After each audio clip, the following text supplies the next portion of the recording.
If it is true that our lives are in the hands of fate, then I'd argue that sometimes fate just drops the ball, doesn't it? Contest chair, fellow Toastmasters, distinguished guests, let's do a little experiment, a little test of what happens when fate gets clumsy. So let's say this half of the room, you're going to be red. This half of the room and you online, you're going to be green.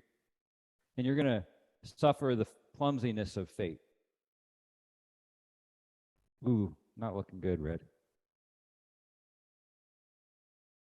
Pretty obvious what was going to happen, right? If you noticed that was glass and this was a tennis ball, you knew it was going to break.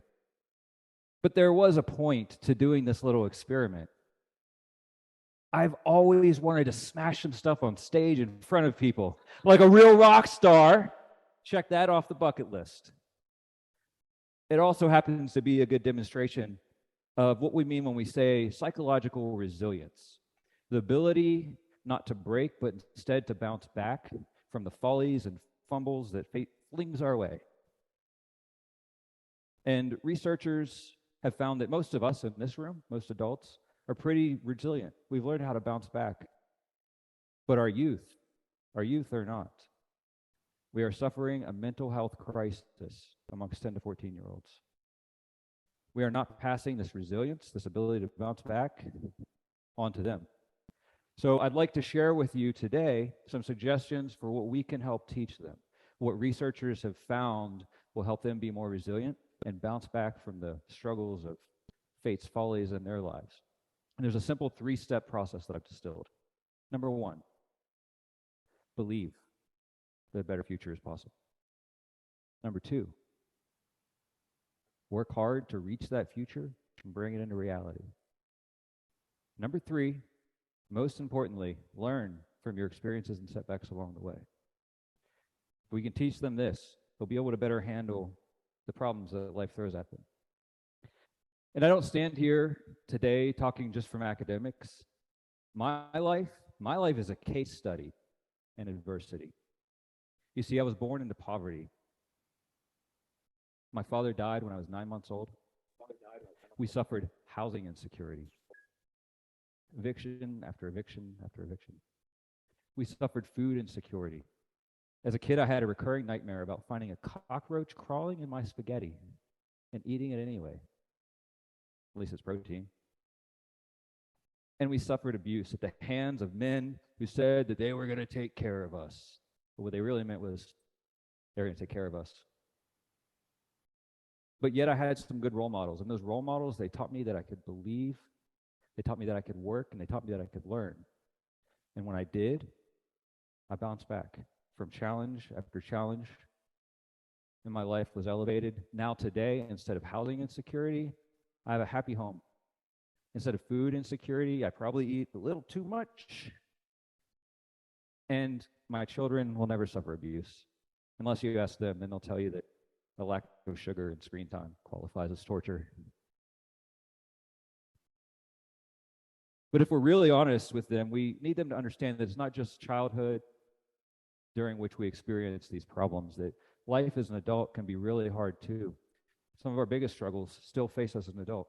Like the phone call I got in August of last year from my wife. I was out of country working. Hey, baby, Josh, I need you to come home right now. What's wrong, honey? Is everything okay? No, Laurel's sick. I took her to the doctor. Josh, I don't know how to tell you this. She has cancer. It's okay. We'll bounce back. We're resilient, right?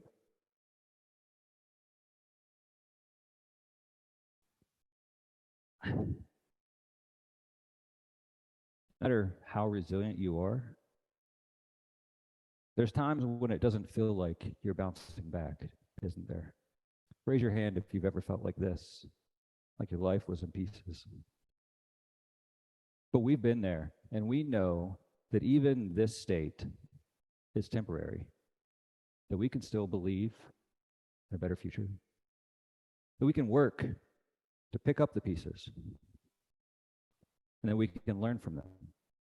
You see, from our pain, I've learned mercy and compassion.